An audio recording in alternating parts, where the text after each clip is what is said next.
దేశాల్లో సాధించుకొని తిరిగి వచ్చాం. ప్రపంచమంతా తిరిగి యువతకు ఉద్యోగాలు ఇవ్వాలని 16 లక్షల కోట్ల రూపాయలు పెట్టుబడులు తెచ్చాం. 10 లక్షల మందికి ఉద్యోగాలు ఇచ్చాం. ఈ రోజు మీరు చూస్తా ఉంటే ఇవన్నీ కూడా ఇటుక పేర్చి కట్టినటువంటి సౌదాన్ని జగన్ వచ్చి ఒక గొడ్డలి పెట్టుతో మొత్తం నాశనం చేసే పరిస్థితికి వచ్చాడని చెప్పి కూడా నేను మీకు తెలియజేస్తున్నా. తమిళలో ఇక్కడ మీరున్నారు. ఈ రోజు రాష్ట్రంలో ఒక సైకో పాలన ఉంది, అవునా కాదా అని మిమ్మల్ని అడుగుతున్నా. ఉంది అంటే చేలిపైకి ఎత్తండి. ఏ రాష్ట్రంలో అయినా సైకో పాలన ఉందా అని మిమ్మల్ని అడుగుతున్నా. ఏ ముఖ్యమంత్రినైనా సైకో అన్నారా అని మిమ్మల్ని అడుగుతున్నా. గట్టిగా చెప్పండి, రాష్ట్రం అంతా వినపడాలి. మా పొత్తు కూడా ఎందుకో మీరు ఆలోచిస్తే మీకు ఒక అవగాహన వస్తుంది. ఏ ముఖ్యమంత్రి అయినా ఒక అభివృద్ధి కార్యక్రమాలు చేసి తద్వారా పరిపాలన చేస్తారు. కొత్తగా ముఖ్యమంత్రి అయిన వ్యక్తి ఒక పక్కన మీరు చూస్తే ఒక సంక్షేమము ఒక అభివృద్ధికో నాంది పలుకుతారు. కానీ దురదృష్టం ఈ ముఖ్యమంత్రి మొట్టమొదటిసారిగా మా ఇంటి పక్క నుండి ప్రజా వేదిక కూల్చి ఈయన పరిపాలన ప్రారంభించాడంటే ఎలాంటి వ్యక్తో ఒక్కసారి మీరు ఆలోచించుకోండి. అది ఇతని నిజమైన నైజం. ఏది కూడా ఒక పద్ధతి ప్రకారం చేయకుండా ఎక్కడికక్కడ ఒక విధ్వంసానికి దారి తీశాడు.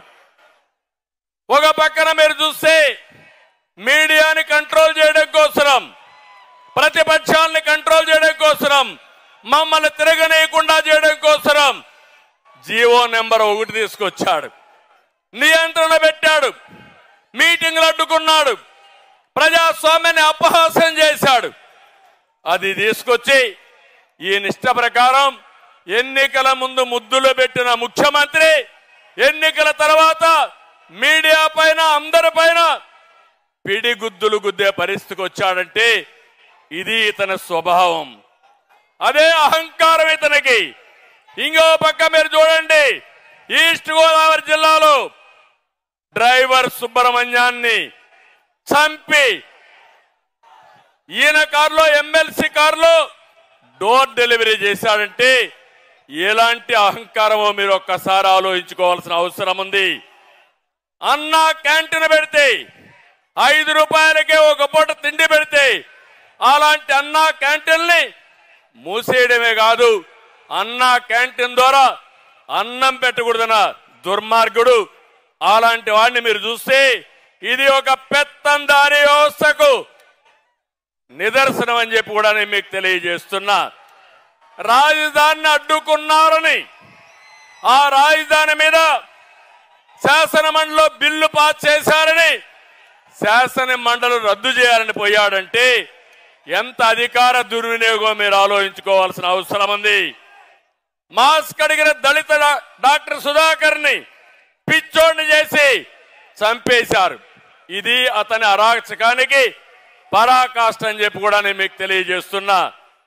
రాజధానిలో విట్ ఉంటే, ఎస్ఆర్ఎం ఉంటే, అమృత లాంటి యూనివర్సిటీలు ఉంటే 15,000 మంది బయట వాళ్ళు వచ్చి చదువుకునే పరిస్థితి క్రియేట్ చేసి అవన్నీ తెలుగుదేశం పార్టీ పెట్టారనే దురుద్దేశంతో రోడ్లు కూడా వేయకుండా, నీళ్లు కూడా ఇవ్వకుండా, కడాన మట్టి కూడా రోడ్డు మీద ఉంటే తవ్వకపోయిన దుర్మార్గులు అని చెప్పి నేను మీకు తెలియజేస్తున్నా.